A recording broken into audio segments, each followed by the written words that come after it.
Welcome to the Two Dudes Talk Music YouTube channel. I am the Reverend Raff. We did it. We made it. Because when a band's name starts being everywhere, it can be very easy to go like, okay, like. Just because I know what it's like to feel left out and to feel like people are weird or mean to you, and so I never want to be that person. And I want. This here is my good friend Kyle, aka the BeerBuddy. Big opportunity. You guys must be stoked you're on the first day too, because you can just sort of shoot. Yeah, you can just relax. Brian was sitting down with his our longtime friend and his former bandmate Meegs from Cold Chamber, and they were having coffee, and Brian was. When those questions go, those hearty chuckles. You know what that laughter says to me is like, people y'all don't even know what's coming. People just are gonna be minds are gonna be blown by that. No, it will be a fucking banger. What is going on, everybody? I am the Reverend Raff, joined once again by my good friend Kyle, aka the BeerBuddy. We are the two dudes who talk music. Sorry, mate, I didn't mean to cut off you. Don't worry about it. Don't worry about it. Terribly sorry. Oh, I'm so rude. No, I'm so rude. No, we're on the run. We're on the run, bro. We're on the run to get to 5,000. So we got to get it out. Yes, that's right. So if you're new got here, to get it out. If you're new here, welcome. As I said, we are the two dudes who talk music. We do interviews, podcast episodes, reaction videos, gig report, all kinds of cool stuff. So if you like, we're just two mates from Australia who are passionate about music and want to enjoy that and share that with everybody. If that sounds like your jam, as Cole mentioned, we are on a bit of a mission to try and get to 5,000 subscribers by the end of this year. So if it sounds like the kind of thing you'll enjoy, hit that subscribe button. We tend not to flood your feed with stuff. You know, we're not doing too much stuff. We just chatting about music because that's what we like. And then if you go to a cool show, we'll tell you about that too. Yeah, if we go to cool shows, we'll absolutely talk to you about it. And hey, especially if you're watching from overseas, this is a great way to find out about lots of cool Australian bands. Because let me tell you, the talent that's going around down in Australia is off the charts right now. It is probably the best it has ever been. And I guarantee you are going to love some of these Aussie bands. So could be a nice little holiday, you know, if you're thinking about coming down for the Parkway Drive Festival. Yeah, absolutely. But, you know, don't stop there, you know, go hit up a couple of pubs and stuff like that. Yeah, absolutely. But hey, we also do have a Patreon as well. If you're interested in that, it's only a couple of bucks a month. You get everything early and ad-free. So, you know, it just helps to support the channel a little bit. More like a tip jar than anything else. But you know what? I keep forgetting to do this. I really do keep forgetting to do this, and I'm incredibly sorry. But I'm going to bring it up right now. I'm going to talk to our people right now because we need to appreciate them, the absolute legends, the real ones in there. So I'm going to read out the Patreon list at the moment. We have the other one, Mysterious. I don't know what the hell's going on there. We got Tim. Love Tim. Old Blue Eyes. Love your work, Tim. We got Teresk. Big shout out to Teresk. I hope you're enjoying your T-shirt. Yeah. Hope you're enjoying your T-shirt, mate. Yeah. And we've got Shan fucking Halen. Shout out to Shan fucking Halen. You guys are all absolutely amazing. We sincerely appreciate you guys, the support you guys show us each and every month. It makes this that much easier for us. And just, you know, the Patreon's just there to help cover some of the little costs because, you know, we got day jobs. This is all out of a passion and out of our own pockets for the most part. It is. But the Patreons do help. So thank you very, very much to all of those Patreons. But mate, before we get to today's one, how you doing? How you been? How's things? Good, man. Just chilling. Nothing really going on. No shows. I haven't been to any shows lately other than Thrashville. And like I will be going to see these guys very soon. Yes, today's guests. Other than that, no. What about yourself, man? How you going? Dude, it's been all right. You know, work's kind of touch wood. Work's calming down a little bit, thankfully, which is nice. It's been a hectic period, several months. But I think we might be calming down a bit again. Touch wood. I'll probably jinx myself now. No, you're okay. It'll be fine. But no, man, just been doing that. Ordered myself a little present. What'd you get? Ordered myself a little present. So I don't know if you've seen or not, but Lego's just released some new, or has just announced some new Transformers ones that are coming out. Oh. And you build them, and then they can actually transform while they're built. So you don't like take them apart and put them back together in their other form. They actually transform, like they're built to move and transform and everything. Oh, that is pretty badass. So I brought myself a Soundwave one. That's my Soundwave figure up there in case you can see it. But I'm like, no, I need that Lego Soundwave because it comes with pretty cool. Laserbeak and Ravage, and plays a little noise and everything. So it's just my geeks, my fucking dork side showing right now. Welcome to the dork side. It's just a phase. We'll grow out of never it. a phase. It's not a fucking phase. Yeah, grow out of it. I was born a loser and I'll fucking die a loser is what I'll do. We get adult money and then you get shit like this. But I did. I also went. Actually, speaking of being a geek, I did go and see the new Superman movie as well. It was pretty good. Yeah, very fun. I mean, look, if you haven't seen it yet, I won't say any spoilers, but I mean, it's directed by James Gunn, who you may know. So it's going to have a lot of that funny shit. You may know from the Guardians of the Galaxy films. And look, all I'll say is, if you're not sure what kind of movie it is, what kind of tone it's going to have, think all the superhero movies that James Gunn has directed. Yeah. That energy, but Superman. It's exactly the kind. If you think about what that would be, it's going to be corny as hell. If you think that kind of movie, it's that kind of tone. That's exactly what you're getting with this movie. Okay, cool. It was quite good. I really, really enjoyed it. I've never been the biggest Superman guy. I've always been more of a Batman guy. So yeah, that's fair enough. A lot of people are giving it like 10 out of 10s, and it's just, it's really good. I do want to take my. Is it appropriate for me to take my son to go see it? Yeah, I think so. Okay, cool. So there is some stuff that might get a little bit scary, but it's my son overall it's pretty good. Scary stuff. But it's very like it might seem stupid to say it, but it is very comic book. You know what I mean? Like some of these comic book movies, they try and get all gritty and grounded and realistic and noir and whatever. It's like, no, this is pure comic book movie through and through. Like, I'm happy about that. None of that makes me sad. That's the kind of energy it brings. So, I had a good time with it. Time with it. So, just really fun movie. Well worth going to see, I think. I haven't really been to any. Actually, no, I lie. I have been to a gig recently. I have. Yeah. I have. I went out to see, and if you follow us on the page, you'll know this. I went out to Ipswich to catch Disgust on their tour. They were doing. They did Brisbane on. Like they did the Fortitude Valley on the Friday night at PFR Lounge, which they sold out. That's right. Then they played out at Ipswich at the Racehorse Hotel, and I don't think they sold it out, but they put a lot of fucking people in that room. There was easily over 200 people in that room, which is a great turnout, and everyone showed up nice and early, which is awesome. You love to see it. We love it when the punters come out early. But the lineup was really, really solid. Like Whisperhead just kicked the fucking door off the hinges to start the night. Violent Conflict did pretty good. I think they had some technical issues initially, but they did pretty good, all things considered. Total Buzzkill, great job from those guys as well. And Discuss, just like great way to finish off the night. Like incredible performance. They did such an amazing job. Whisperhead are really starting to cement themselves as especially with the work that they do in the local area in Dubbo and stuff. Yes. Yeah. Well, I saw. Didn't they get like a council grant or something to help with Whisperfest to help make that happen? So I think so. Yeah. So he's already talking about next year. So shout out to those guys. Good on Nolan for that. Great work. Like, and like just awesome fucking awesome bands, awesome people. But yeah.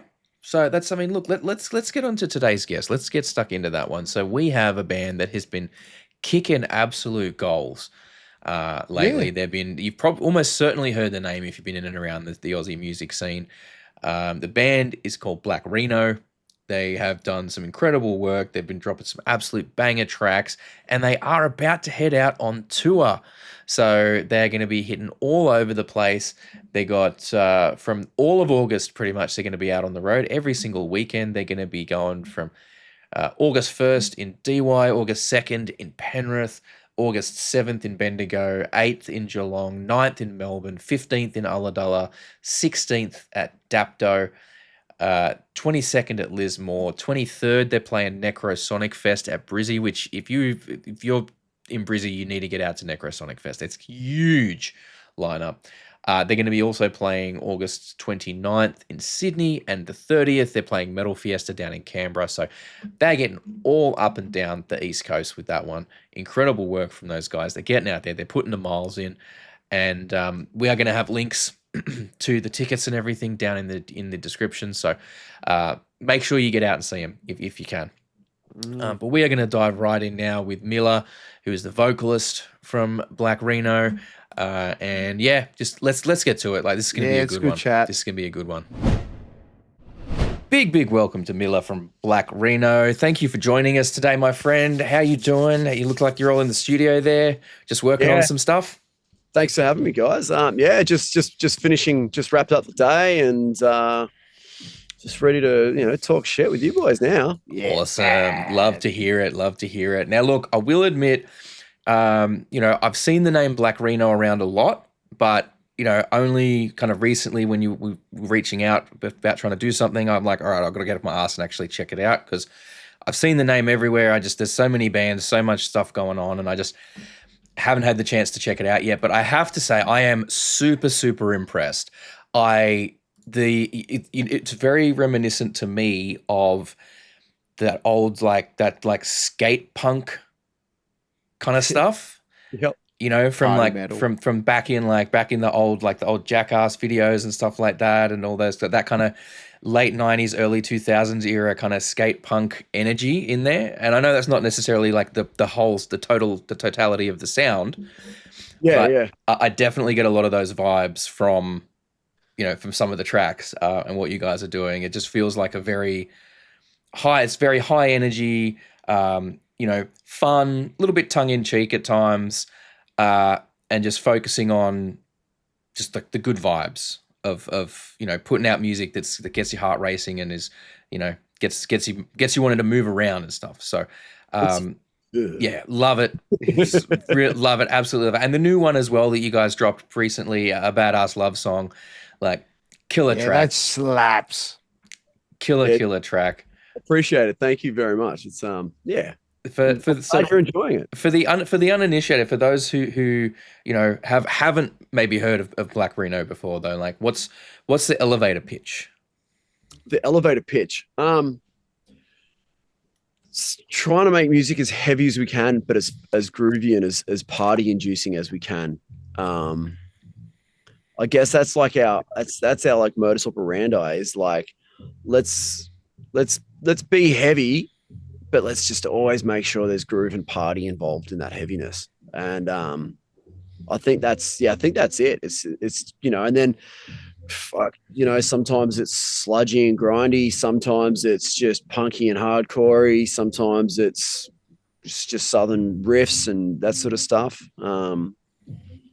But yeah, I don't know. Got some like British rock appeal, but with the distortion turned up to 11. Like you've just right. So many different elements that you've sort of thrown in on there. It's great. Yeah. That's what struck me. It's just a mix of all those sorts of things, basically. Yeah. Especially for a 3-piece, man. Yeah. A great way to describe it, I think, is it sounds like everything but nothing at the same time. Do you know what I mean? Like, it sounds that you can hear so many influences and so many pieces of other things, but at the same time, it still sounds like something, it's its own thing in that set, and it's I actually I agree with what you're saying there, because when I think about it, I've never heard someone say it like that before, but it makes total sense, because it totally is all the things we love. Like, there's influence in there from all the bands we love, and I think you can hear it in there. Like, I don't think we're trying to hide it, but I don't think we necessarily sound like. I do think we have our own sound. Every band probably thinks they have their own sound. Sometimes you can't see the forest from the trees when you're in it, but I feel like that. I feel like we have a vibe that is somewhat unique. Yeah, 100%. 100%. And I think it's because you found such a good balance of that heavy groove and party, and you've managed to find like this really good balance between the whole thing. Yeah. It's kind of like Andrew WK. Andrew WK done a really good job of that with his first couple, like with his album that he did around the Jackass time and stuff like that. It's awesome. Yeah. But it wasn't quite as heavy as probably what I would have liked it. This stuff is just Yeah, Yeah, we love some heavy as fuck riffs over in the camp over here. Like it's it definitely scratches that itch. Yeah. In a big way. Yeah, well, I mean, it scratches our itch. That's pretty much all we're trying to do is just scratch ourselves. So Very itchy. So Very itchy. I mean, as a bass player, I have to ask, like, every bass player does. What's the go? What's the go, mate? You just don't want to have a live bass player, or you just. We actually thought about it recently. It was a question that came up a little while ago, and then it sort of slipped away. But we have considered it. But I mean, when we first started, the idea was to have a bass player, and there was 3 of us jamming, and we didn't have a bass player, and we tried out a couple of guys that we knew from around this area, and they're just like great guys, but just musically weren't quite the right fit. Mm-hmm.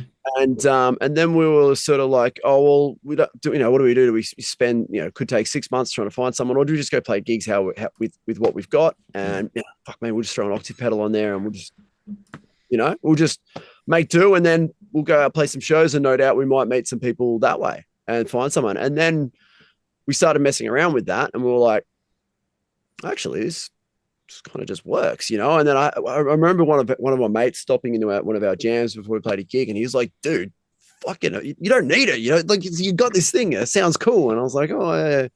And so anyway, we just started playing gigs, and that just became what we did. It wasn't necessarily thought out that way. It wasn't at all.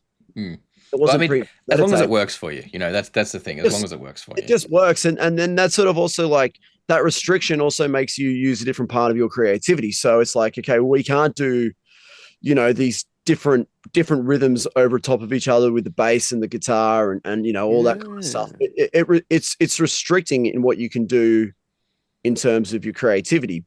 Well, no, not in terms of your creativity, in terms of what you can do technically, I guess. But that means you've got to go, okay, well, how do we approach songwriting? How do we have to write songs that make sure we fill those both ends of the scale up. And that's like Nano, like, man, our guitarist Nano, like he's just a riff. He's just a beast of a songwriter, essentially. Like the way he connects riffs and sections together, and he comes in with these ideas, and we flesh it out in studio together, but a lot of that comes from him and his direction. And like he's got a bit of pressure on him, like, because it's not like, when you come to band practice and someone flicks a riff and then another guitarist goes, oh, maybe if you hit these notes, and then they sort of work it out together. It's kind of on him, there's a bit of pressure there for him. So, and you got to keep it interesting too, because you can't, there's no hefty bass line that you can sort of fall back on. Yeah. Just to sort of fill the space. Yeah. That's wow. So it just makes you approach it differently and look at it differently, and that becomes the game. Like, that is the game. Okay, cool. How do we do this without that? All right. And there's like an 8 string or something like that, or maybe like something like that. Would you ever explore sort of that end of the? No, I doubt. Yeah, not for a second. I don't think. Okay. I think we kind of like keeping things pretty simple like that. Like Nano's been, saying recently, he's like, man, I need to get a guitar that doesn't even have a fucking knob on it. Like, there's not even a volume pot. He's like, I don't need it. I don't need this stuff. All I need is pickups and 6 strings. I don't even want that. I don't want a tone knob. I don't want a volume knob. I don't want a switcher between pickups. I just want a guitar. It's funny you say that. I swear I remember watching an interview with I think it's Jim from Slipknot, and he was talking about how he had a guitar at one point that was exactly that. There was no volume knob, there was no nothing. It was just pick up straight to the jack. And it had such a hot output because there was nothing, nothing getting in the way, like no potentiometers, no switches, no nothing in there. There's nothing else in that chain, it's just straight out. But no, like, and you're absolutely right. Like, having that limitation of, okay, we don't have a bass player, that puts pressure on, but it forces, to find creative solutions to keep, to the problems that brings up. And massive props to your guitarist for doing the job that he does, because like exactly like you pointed out, he's not got another guitarist or a bass player that he's bouncing riffs off. He's having to come in and construct a lot of that, and then also perform it live in such a way that is, conducive to the use of the octave pedal to fill out that lower end of things. And, like that's not easy. Not a lot of guitarists aren't going to be able to do that. And the funny thing about it is, if you listen to one of our tracks and you sort of pay attention to the level of bass to guitar, the bass is pretty high. And it's not recorded with a bass guitar. Like our recording is done the exact same way that we play it live. Okay, so even for studio, you guys do it the same way. Yeah. So we track, the left and right guitar separately and the bass separately, as you would, so you don't get phase issues or anything like that. Yeah. But it's still the same guitar that he's using the same guitar the whole way, and we're using the octave pedal to a bass rig, and we're treating it that's the exact same way we treat it live. Okay. But if you listen to the mix, there's a lot of low end in our. Oh, it's not lacking. It's not lacking at all. That's it's very full sound. Yeah, and if anything, like the bass tone in our mixes is like it's on par with the guitars. It's not quiet. It's right up there. So it's funny that we don't have a bass player, but the bass tone is such an integral part of Nano's guitar tone. Like it's so important to it. And look, interesting way to stand out too. It's great work though. Like, I mean, you mentioned just before so the singles you guys have been doing, that's all kind of been done in that studio space. Is that right? Yeah. So this is my place. Like I've got a recording studio, that's my job, and console. And yeah, what's the studio called? Where's it at? Go on, give us a plug. House Fox Studios in Brookvale on Sydney's Northern Beaches. Oh, snap. There you go. So we'll try and put some links for that in the description as well. So if people are looking for that sort of stuff, they can get at you and go out there and grab yourself a 4 Pines while you're at it. Mate, grab yourself a bucketies straight across the road from the studio. There's a brewery. There's a brewery within 20 meters of us, of where I'm standing. Kyle's just going to want to come and hang out all the time. I am. I might just, There's 5 breweries within 500 meters. Maybe I'll come over there and make some videos and we'll take the camera through the studio. Yeah, that'd be sick. Actually, that's a really good idea. That'd be cool. Do a little studio tour. Now, we did mention as well the new song, A Badass Love Song, that has dropped recently, and you guys are about to head out on tour for that. And it's quite a solid tour. Like, it's not shying away from it. So are you going to be doing basically all of August? You guys are going to be out every Friday and Saturday stuff. 5 weeks straight, plus a Thursday. There's one Thursday in there in Bendigo. Nice, getting out to the regions too. Yeah, we're hitting a few spots that like some spots that we don't get to go to much or haven't been to much before. I'm pretty sure. Yeah, we've played Bendigo once before. Hitting Lismore as well. Nice to see Lismore. I haven't played Lismore for like 6 or 7 years. And then we've got like Ulladulla. Never played Ulladulla. Never played Dapto. And this year we've done a bunch of shows like that. Like we went and played Dubbo earlier this year, which was fucking absolutely killer. It was like sold out show. It was three heads shy of a sold out show, if I'm honest. Oh wow! Call it a sellout. And that was unreal, man. Like we had no expectations because we've never been there to play music before. And yeah, we went out to Dubbo and it was packed. And then one of the guys in one of the bands that we played with, he worked at the zoo. And he's like, tomorrow I'll hook you up with the zoo pass. So we went to the zoo and then he took us back like behind the gates with the elephants and shit like that. Oh, very nice. Got the rock star treatment too. I know. We'll cruise around on a bunch of push bikes. It was really cool. Love that zoo out there though. That's Dubbo Zoo, not Zoo. That's a mad zoo out there though. It's massive. It's pretty cool actually. Yeah. It is bikes huge. Or golf carts. Yeah, or... I've tried doing it on foot, and I a couple of times I've tried doing it on foot, and by the time I get about 2/3 of the way around, I'm just ready to. I'm like, nah, just take me fucking home. It's a big walk. It's a lot to walk. But yeah, no, that's so cool, dude. Like that's awesome that you're getting out there and doing some of these regional shows. And I mean, also, as a part of the tour, you guys are going to be playing Necrosonic Festival, which is absolutely stonking. That one that is so chock full of bands. I'm just going to rattle off some of them here, but they got Bolzer coming over from Switzerland. Blindfolded and Led to the Woods coming across from New Zealand for it. There's a few sort of reformed bands that are going to be in there. So like Days End, Massic. Yep. Idle Ruin as well is going to be, and of course you got Flaming Wreckage is on there. Like love Flaming Wreckage. Dude, Those guys are yeah. so cool. Oh mate, they're our homies too, man. We love those boys. We're all The Murdering. I haven't seen the Murdering in fucking ages. I haven't seen the Murdering at all, so that'll be my first. Keen. Yeah. That's going to be a hell of a show. Frankenbox on there, Witch Grinder. Oh, I love the Witch Grinder Dude, boys. I saw Frankenbock just recently at Thrashville, and wow, they still got the chops, eh? They still got it, man. They never lost it. They never lost it. They've never really stopped, man. They just, you know. No, but they've just had that cult following, that consistent cult following. Yeah. But just what he does with the vocals is just insane live. It's so cool. And they're just good dudes, man. Like they're just good dudes doing it for the right reasons. Like we've played a bunch of shows with those guys over the years, and they're just lovely humans, man. They're good crew. That's good. Well, that's going to be a hectic month for you guys. I mean, getting out there, doing a ton of shows.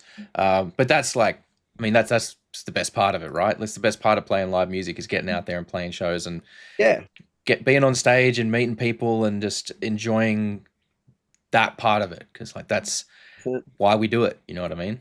And it's funny. It is hectic, but it's also awesome at the same time. Yeah. It's like, you know, every single weekend driving massive hours, coming back, going to work during the week, then you go back out again, then you come back, and it's like, man, it is nonstop. By the end of it, you're pretty cooked, but it's also like the most fun you can have.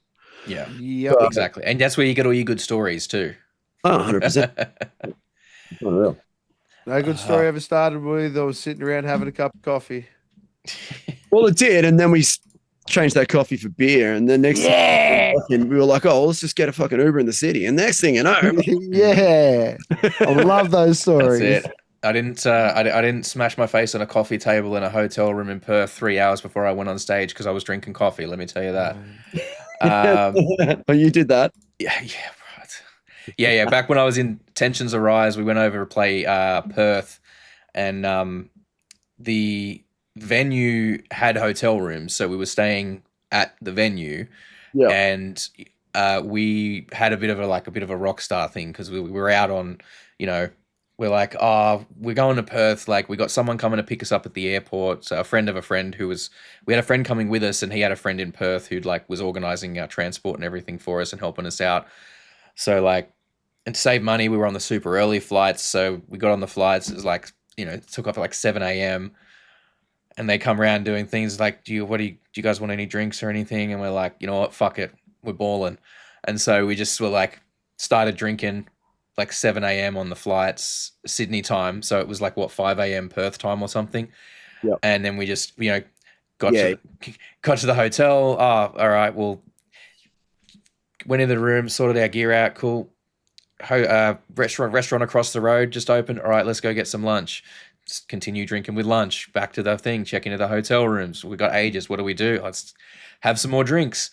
And we just kind of went a bit crazy. And long story short, ended up taking a tumble, smashing my face on the edge of a coffee table. Thankfully, didn't break anything.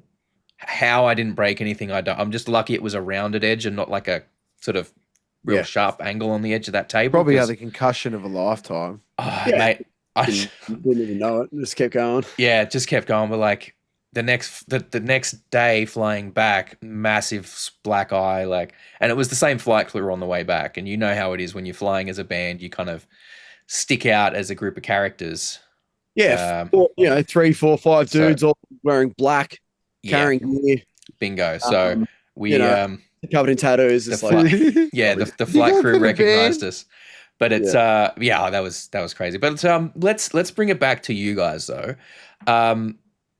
You were mentioning before as well, before we started filming, that you guys have got an album you've been sitting on for a little while that you recorded over in the US with Machine, who has done like Lamb of God and a bunch of other incredible metal bands. How was that experience for you, recording with someone of that sort of stature? Did you guys learn anything new in that process? Like, how was that whole kind of thing? Yeah, it was really cool. We did that at the end of 2023, and we're going to put that out next year. We've just been sort of waiting for the right moment in time. But yeah, it was unreal. Like, you know, we spent a really long time demoing it, writing it, rewriting it, and doing all that sort of stuff here at my studio. We've done all the releases we've done. We've put out everything we've put out so far. We've recorded here. But then we, we've also, I'm in here every day. We're here all the time. It's kind of nice to go somewhere fresh and new and have a different perspective in it. Someone that's not in the band, have a perspective involved. And then, if we're going to go somewhere, go big or go home, right? Yeah, well, especially when I do this for a job anyway, as it is. So it's like, I know what I'm doing in the studio. I know how to produce a record. I know how to, engineer it, mix it, and all that kind of stuff. That's my job. So we're gonna go somewhere. I was kind of like, if we're gonna go somewhere, let's go somewhere big. And like Nano's always up for going big, and so is Kieran. And so Machine was like, all the Clutch records that he's done. Like that's like one of our biggest influences is Clutch. For me, Nano especially, and yeah, so we were just like, man, like their best records Machine has done. We wanted to get some of that vibe into our music. Our first record is pretty heavy. It's a lot more sludgy and a lot more grindy than the last couple of singles we've put out, and the last couple of singles we've put out are probably a little reminiscent of, I guess, what the next record's going to be like. It's going to be in that realm, but yeah, it was just an unreal experience. We went there with all this music that we'd spent a couple of years working on. We put a lot of this record's been a long time coming. It's kind of crazy. And then we went with him and he, put his magic touches on top of what we'd already done and just guided us through the process. And there were some tweaks and some changes and things like that. And he just put his influence on it essentially. And yeah, 3 weeks in a barn in, just outside of Austin, Texas. This barn's like, he's got this big timber barn studio. And yeah, it was fucking pretty mind melting, man. That's awesome. Like it was so wild. Like literally the next session he was doing was Chris Adler's new band. Oh, wow. So we're sitting there and this like package of cymbals rocks up and it's like a brand new massive pack. I think it's Zildjian's that he's with. And there's just like fucking $6,000 worth of cymbals just arrives for the week early for his session for his session the next week. So he's going from recording us to him and some other bunch of legends. Just to remind you. I mean, yeah, I know. We're just going like, what the? Yeah. I mean, because I've seen because he did the Sacrament album with. Was he did Sacrament and Ashes. Ashes, yeah.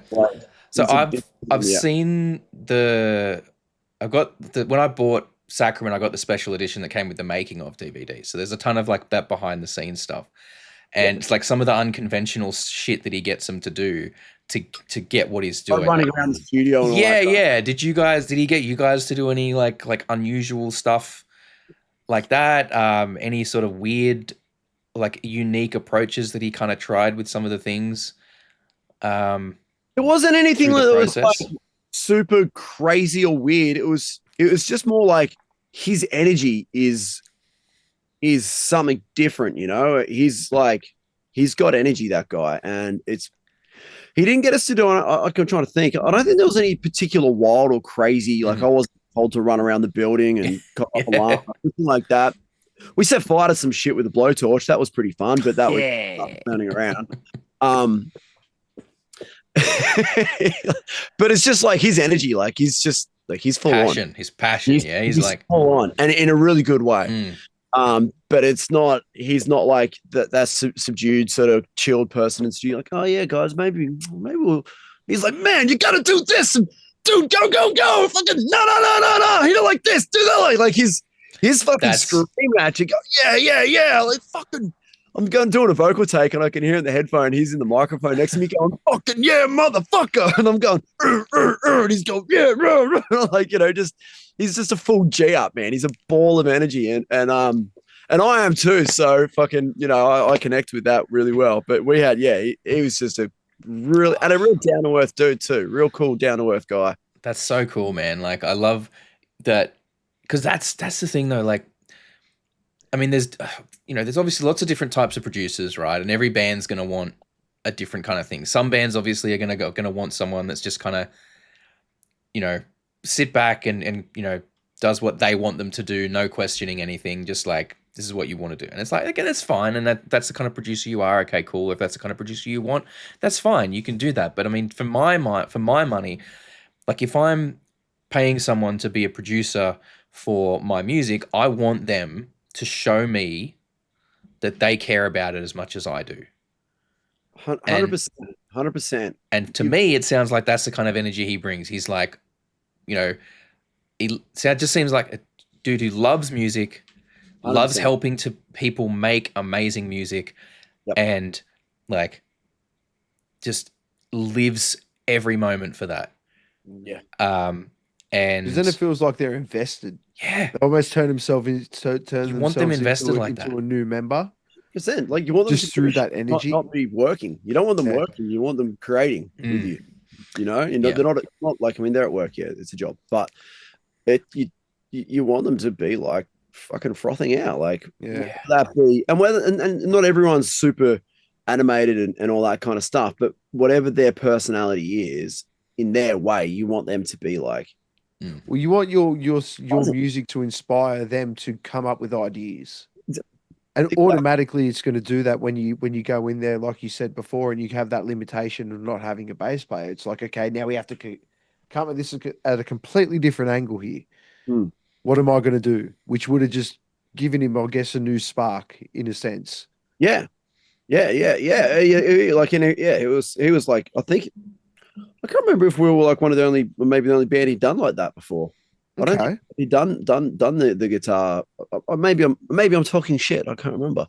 No, just talking. I think no. So he just told us that like we were the best band he'd ever recorded before. And, you know, I mean, I get what you mean. I'm pretty sure he said that he hadn't done the whole just guitar. Yeah, us doing the bass thing like that before. I'm pretty sure that was a bit of a new one for him, which is kind of cool. That's very cool. That's very cool, man. Like and I guarantee you, like for someone who gets so passionate about the music that they're working on, I guarantee you he would have seen that and gone, all right, this is a challenge, bring it on. And he would have reveled in that challenge. Yeah. And the opportunities for creative solutions and creativity that would have presented. You know, because that's the kind of producer that he is, from what I can gather anyway. I mean, but like I've back in 2012, I went over recorded with again, Tensions Arise. We went over recorded with Logan Mader back in 2012, and like it's kind of a similar thing, right? Like we're looking at the desk, and he's got all these hard drives labeled like Dino 1, Dino 2, Dino 3, and I'm like, bro, like just seeing, you know, working with someone who's done some, you know, absolutely amazing shit, produced albums that we absolutely love. Like obviously he'd done the Devil Driver, like Pray for Villains album as well and everything. And we were just like, bro, this is a guy who has played in bands that have inspired us, produced bands that have inspired us.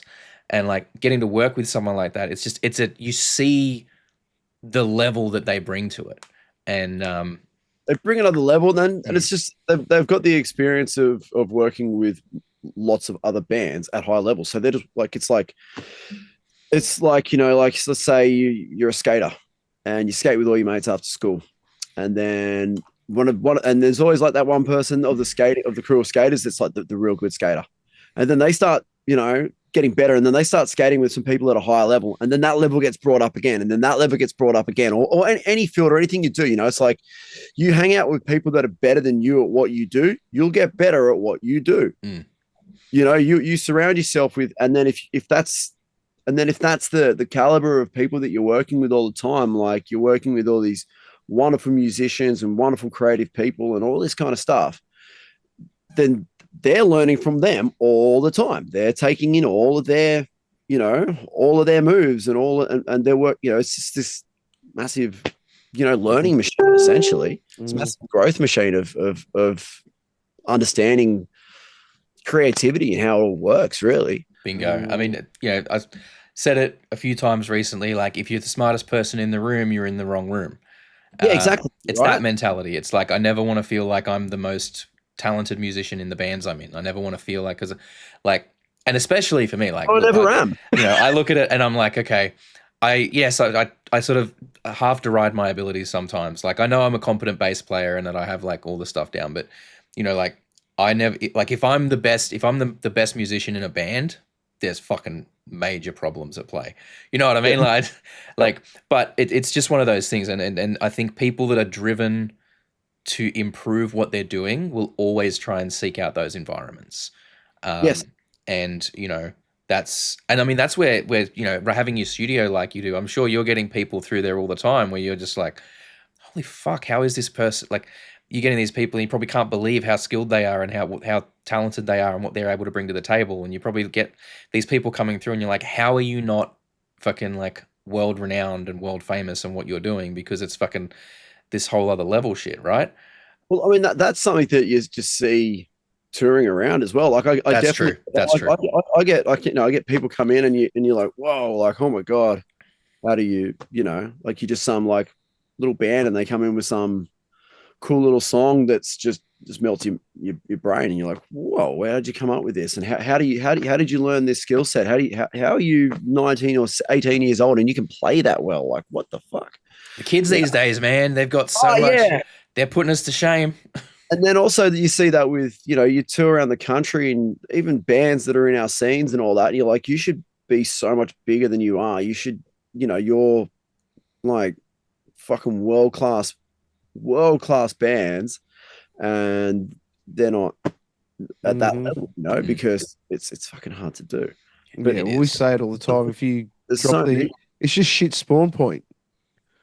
Do you know what I mean? That's all. It's just a shit spawn point. Like for your band. Like if you spawned in America and your band spawned in America, you'd have a lot better chance. Or if you spawned, there's a much bigger chance. It's like it's like if 5% of the population likes your music here and 5% of your population likes your music over there, it's a much bigger population. Yeah, 5% of 330 million or whatever is a lot better than 24. Yeah. 24. Exactly. But that's it. I mean, and that's one of the reasons I think that, like, I always scream from the rooftops any chance I get. Anyone from overseas, I'm like, if you want to see some of the coolest shit, look at what's going on in the Aussie music scene. Find the Aussie bands, you know, dig down to it. Like, I've got a fucking list that's in my notes app that's about 5 or 6 pages long of Aussie bands that I like constantly send out to friends overseas, people I'm talking to overseas and stuff. And I'm like, this is fucking, like, you need to be on all of these bands. You need to check out all of these bands because I guarantee you will find a new favorite in amongst this list. And I mean, you're right. Like I want to check it out. I'm like, you fucking probably know a few good bands from this podcast. Yeah, not just the podcast, but like, again, as you say, touring around, playing music around, right? Like, and growing up listening to it, and it's the difference. Being in the scene, it's the difference again. Something we talked about a fair bit recently of the difference between people that listen to music and people that are music fans. Yeah, that's a complete. It's like there's normies and like I was talking about this. I've just started booking a venue recently down on the northern beaches here, which is kind of like our version of Chong's, except it's wings and tins, same size, same. Okay. Yeah, very very cool. We just did a gig on the weekend, and we've got a couple this month, and then it sort of kicks off properly from September onwards. Okay, when it kicks off properly, let me know and I'll come down and do a video. Yeah, sick. Well, I mean, you can come down the night before Chong's because we'll be kicking it off. Oh, okay. the first. Yeah. But it's but we were talking about that, like, you know, when I was chatting with the venue owner, who I'm sort of, you know, helping sort of I'm sort of, I guess what you call it, I'm the dude that knows about music, and he's not really in the music scene, but he's like, man, I don't know, but I just want to have it in here, and I think it's fucking sick, so I want to support it. It's like, I love that attitude. It's like, he's like, man, I don't get it, but I'm down for it. Let's do it. You know, like all styles of music. So I'm like, really cool. And, but we're talking about that, like with, you know, he was concerned about, like, what happens if there's a fight or something? And I'm like, man, the people that those things happen with are the normies, man. I go, that's not people that go to shows. It's fucking very rare. It's like, that's not people that are into music. That's just people that just like listen and walk in and go, oh, yeah, you know. Yeah. But it's like there is a big difference, a bit off center from where you're going, but there is a big difference between, like, music listeners and people that are like into music, like people that listen to music and people that like you know. Yeah. Mm. Yeah. It's just and Different kind of character. I mean, it's like, you know, I mean, I suppose it's like everything, right? There's casual fans, and then there's like the diehard fans, and you know, I just and I think it's easy to tell. It's easy to tell most of the time, because if you talk to someone and they say, "Oh, there's no good new bands. There's no like music sucks these days." I'm like, you aren't looking. You are not even trying. Yep. Because if you were trying even a little bit, Mm-mm. you would be finding some amazing bands out there. Like Yep. the people that listen to, you know, that only listen to 80s thrash and never listen to anything past that. I'm like, bro, you guys need a serious wake up call. There is, even if you just want to look at thrash, there's incredible bands out there doing Yeah, good exactly. stuff Even these if you just days. want to listen to 80s styled thrash, Yeah. there's new cool shit coming out all the time. Yep, 100%. exactly. There is new fucking great music coming out every single day. Yep. There is so much of it. We've got so much good music coming out, and there's a lot of shit music that comes out too as well. But Absolutely, there is. hey, there is too. Like, there's a lot of crap stuff that comes out as well, but That's there it. is a lot of good stuff as well. Like, there's so much good music that comes out.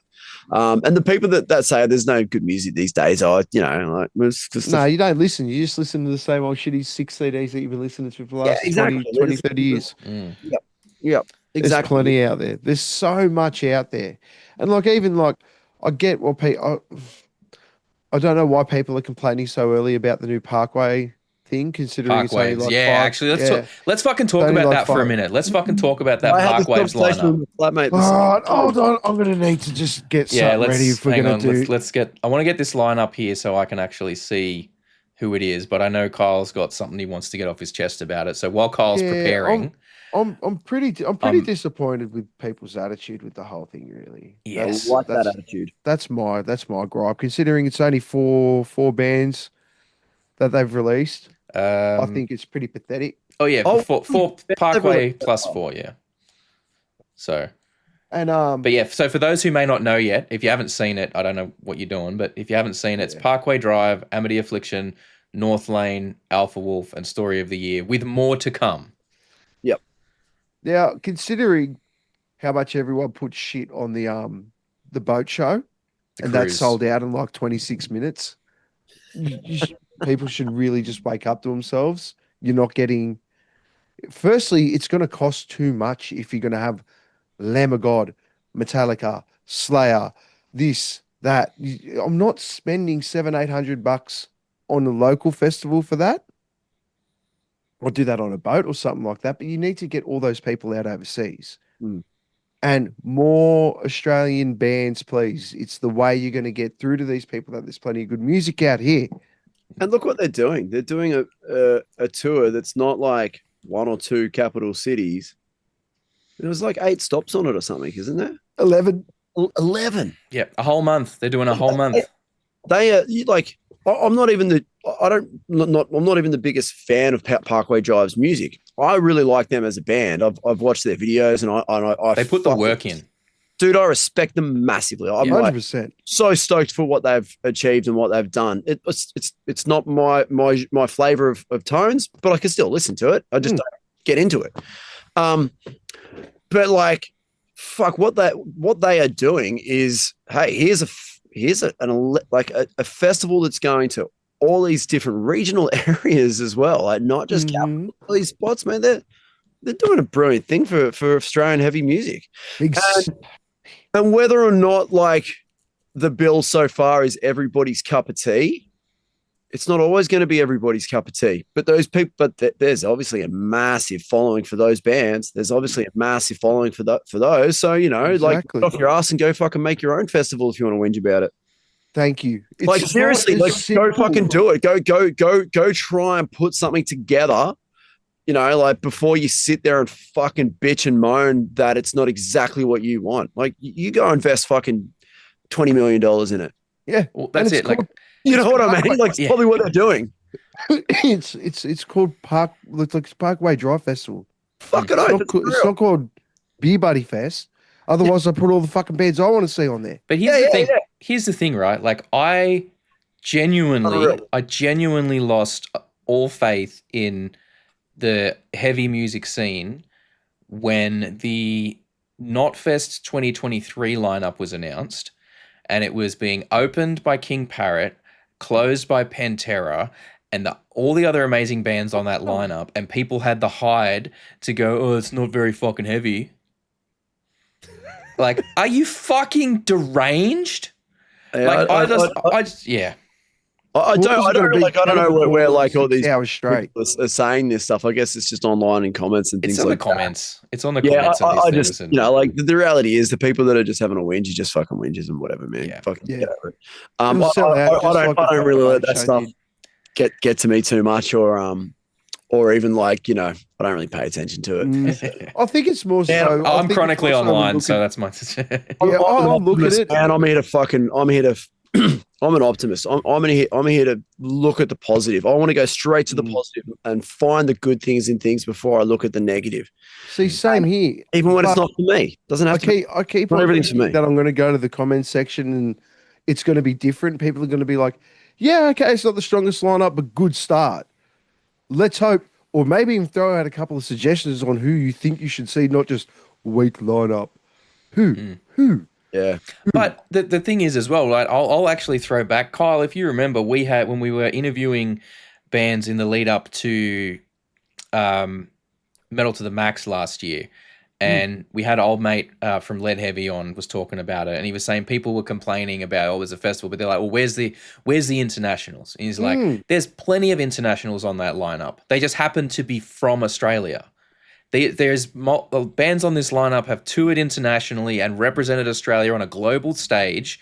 Yeah, they just happen to be from Australia, so that you know, like they are international level bands. They're just from here. I was watching a video today. It was the you know, what's his name? The German German YouTuber guy. He's got the YouTube channel about gear, studio gear. You know what I'm talking about? Kohler Keller Studios. What's his Kohler? Christian Kohler, I think his name is. Anyway, he was doing a deep dive with the audio guy, the guy that does live sound for Slipknot, and they're in wherever there's some massive stadium at the moment, and he's there. You know, they're just doing. You know, I'm just nerding out watching how they set up shows for Slipknot and what compressors and gear, and what outboard and what digital and what stuff they're using. And then the camera turns around and I can see in the background there's just like a massive Polaris banner.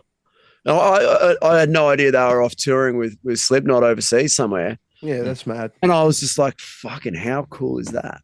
And the sad reality is a lot of these bands, when they tour overseas, they will pull enormous crowds. But then when they'll come back here and they'll, you know, oh, can we get 1,000 people? Yeah, they're struggling to sell out the factory theater or something like that. It's like when they go overseas, they'll be playing in front of 20,000 fucking people. It's so cool to see, but it's hard to get their heads in Australia, I guess, in that sense. I don't know. It's you know, it's something we talk about a bit, like, you know, amongst, you know, people like us, music fans and friends and bands and stuff. And you know, when you think about like who are the bands that are pulling in heads in our realm of music, and there's not many like really big bands in out. Not the metal seedy, the punk seeded stuff like that. These are getting sold out. I mean, King Parrot fucking rip. Yes. You know, they're the fucking kings, basically. You know, yeah, but what 15 years they've been doing it for? You know, and Psychroptic, 15 years, I think, probably. Yeah, it sounds about right. Maybe. Yeah, probably something like that. And look, you know, and even then, like you have a look at what they get more love overseas than what they do over here. Yeah, and it's a shame. Like these are bands that deserve, and this is, you know, we're in a bubble, right? Like we just have a small population. We play in I mean, like people like us, like we play in bands or we've played in bands. We do music. We know kind of how some of this stuff works. Yeah, like we see the reality of it a lot of the time. There's so many people that are not part of that just listen. Again, the people that just listen to music or are just casual music listeners or whatever, rather than being super engaged with it. They don't know the inside baseball of it. And they're just hearing what they hear, like, and that's okay because everybody's different. There's no right or wrong. Some people just listen to a bit of music here and there, and they chuck on a playlist and they go, "Oh, I'm at the gym, I want to put on the metal playlist, and they just put the playlist on and they listen to tunes, and that's all right too. And then so they just, they're like, oh, that's what they're into. It's just a bummer. It's just a bummer that the Australian stuff doesn't get quite as celebrated as I think it should. Anywhere near as much as it should. That's why we try and champion it. Thousand times that we've talked. I mean, and I don't want to get too into it again because some of this stuff we've talked about a lot of times in the past. But the fact that Aussie bands, we know, we have no illusions for the most part. We have no illusions that we're probably not going to be able to make it in terms of making a career out of our music. So we don't trend chase. We don't do all this stuff. We stay true to the vision of what we want to do, and we do it because we're passionate about it, and that retains a purity of the art form in a way for a lot of bands. There's the positive, right? You've just found that positive point. It's like, okay, cool, but so as you know, you've toured around, you played in bands. The overwhelming majority of the bands we play with, massively overwhelming of people we engage with and play shows with, are fucking rad as fuck. They are all cool as fuck.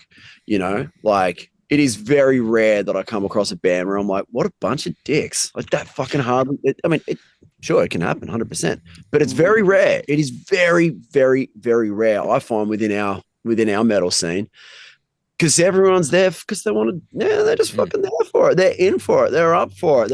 And the scene's too small for people to consistently be dicks as well. And they're doing it for the right reasons. There's no delusions of grandeur here. Everyone's just fucking out, doing their best, having a good time, creating the coolest stuff that they can create, and doing it as a team and doing it with camaraderie. The quicker everyone understands that you're all standing in the same shitty pub playing to nobody. That's a beautiful pub, though, isn't it? It is. It is, especially when everyone's there having a mad time. Do you know what I mean? Even the limited people that are there, are genuine fans. Yeah. And when everything hits right, appreciators of music. When everything hits right, when the show runs smoothly, when the punters are all down for a good time, when everyone's just on the good vibes, there's nothing like it. It's the best thing on earth. I love it. There's nothing like it. So did I see that you guys opened for Pantera? Yeah. At one point? How was that? That was the 19th of March, 2024. It was pretty good. Man, that was a pinch yourself moment, 100%. It's like I've said before, it's like when people have asked this, it's like it's not even something you ever thought could happen for obvious reasons. Yeah, it's not even like, oh man, it'd be cool to one day. You can joke about supporting Metallica. You can make jokes about that because they're still going. Yeah. Exactly. You can make jokes about that. But there was a time where you couldn't joke about that. So with Pantera, and what they're doing now with the whole, tribute to the brothers and all that kind of stuff, it's unreal. And, to get that opportunity to open a show for them and King Parrot, in a massive stadium down in Adelaide, it's something that I'll never forget, and I'll always be super grateful of for the people that help make that happen. Youngie was a big help in that. Obviously, he's a good buddy of ours, and he's obviously hooked up with Phil and all that kind of stuff. So there was a bit of an in there, and who the fuck ever thought they were going to open a show for Pantera? Fuck. Yeah, well, it's hard. It's like lost words. It's like how do you, Mate, can you imagine throwing that into the ring if you had every single band standing around a giant circle, and you just threw that opportunity like a death match to open for Pantera. Just for the opportunity to open for Pantera. That friendly community vibe would be out the door. Oh, that would have been watch this. Fucking hell. It'd be pretty full on. The literal wall of death. There you go. Yeah. It was. Because we've done a couple of good tours. We've played with a few bigger bands, and we've done a couple of Aussie tours. We've toured with Napalm Death and freaking I Hate God and things like that, and we've done a couple of played a couple of decent venues. We've had a pretty lucky run. and but then like walking into a stadium, like an actual like fucking 15,000 head venue or something like that, whatever it was, like some massive room, with like a stage that gets brought in on like 5 semi trailers. Like there's 5 trucks parked in the parking lot. And the amount of security that would have been involved too, because it's at a stadium. Man, you should have seen it. Like, so you walk in there and that place empty. It's just like, it's pretty jaw dropping and we walk in from out back. There's gear and people and, fucking walkie talkies and like serious fucking production. And then we walk out into the, like on the floor, and you just turn around and there's just this big fucking Pantera sign, massive stage, massive production, and just all these things happening. And then, like you go through the afternoon, you got your own, you've got your own, what do you call it? Your own green room and all this kind of stuff, beers and whatever you want. And then like, yeah, like, then like I'm standing in the hallway and I turn around and Zach's walking down. He's like, "How you going, brother?" I'm like, "Yeah, good man, slaps 5, keeps cruising past." And I'm like, yeah, fuck, that was pretty wild, and yeah, just all this crazy shit, man. It was just crazy. And then you walk out on stage, there's this huge audience of people. Like Phil Anselmo is just standing next to us the whole set, just nodding his head, just, enjoying this. Nice. It was pretty cool that like, we didn't really like hang out with them or anything like that. We got to spend, we've played some shows with Phil before when he came out with the Illegals back in like 2019, I think it was 2018, 2019. And we played like 4 shows with them. And cool. Yeah, it was cool, man. I got to get up. They invited us up. I got to get up and sing Walk with him. Oh, man. Yeah, and Tassie, we went fucking line for line. He sang a line, I sang. We just went back and forth, and that was, that was pretty wild. We got to hang out a little bit then, so that was cool. That was wild. Like we're doing this back and forth thing, and I'll send you a link to the video. Yes, please. 100%. Yeah, I'll send it. It's on our Facebook page, and then like halfway through the set, like halfway through when the solo comes in, he just comes over and he grabs my head like that, and pulls me in like face to face with him, and he's just like looking at me going, "Fuck yeah, brother."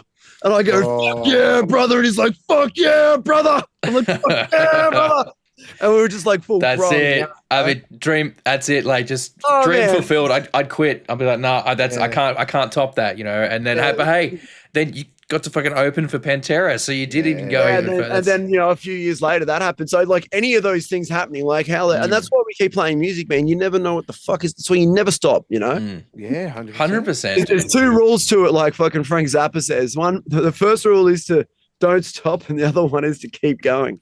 It's simple as those two rules. I like that philosophy. And yeah, you just never know what's going to happen. And then that happened, and man, it was all like a dream, really. Like, yeah, but that to me is the perfect definition of, people will, it's like some people will see you guys getting that and be like, "Oh, they're so lucky to have gotten that." It's like, no, you guys have made your own luck by putting in the work and being ready for when the opportunities come up.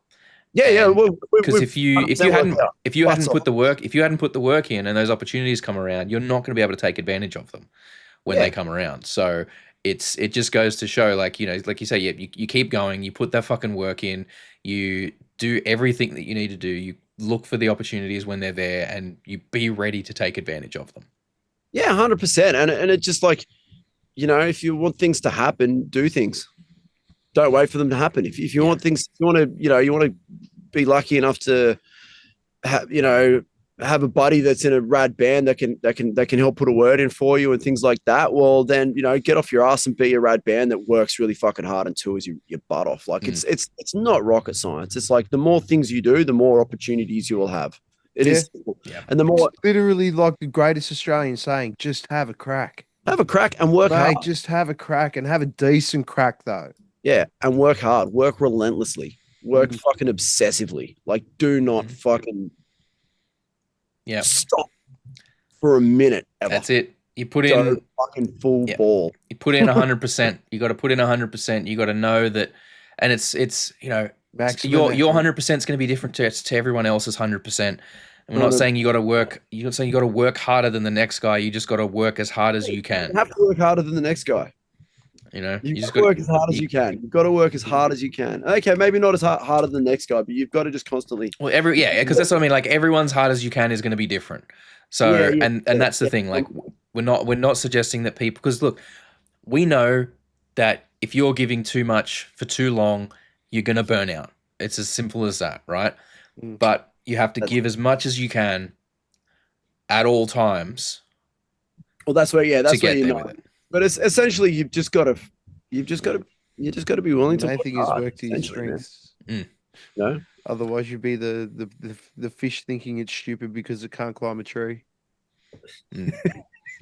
Exactly. Absolutely. So look, well, we might kind of wrap this one up just because we've already taken quite a bit of your time there. But that was a bad chat. As we said, like we'll have the link for all of the tour dates down there. So we go August 1st in DY, August 2nd in Penrith, August 7th in Bendigo, August 8th in Geelong, August 9th in Melbourne, August 15th in Ulladulla, August 16th in Dapto, August 22nd in Lismore, August 23rd in Brizzy, that's for Necrosonic Festival, August 29th in Sydney, and August 30th in Canberra for Metal Fiesta. Oh, Metal Fiesta, I miss those, man.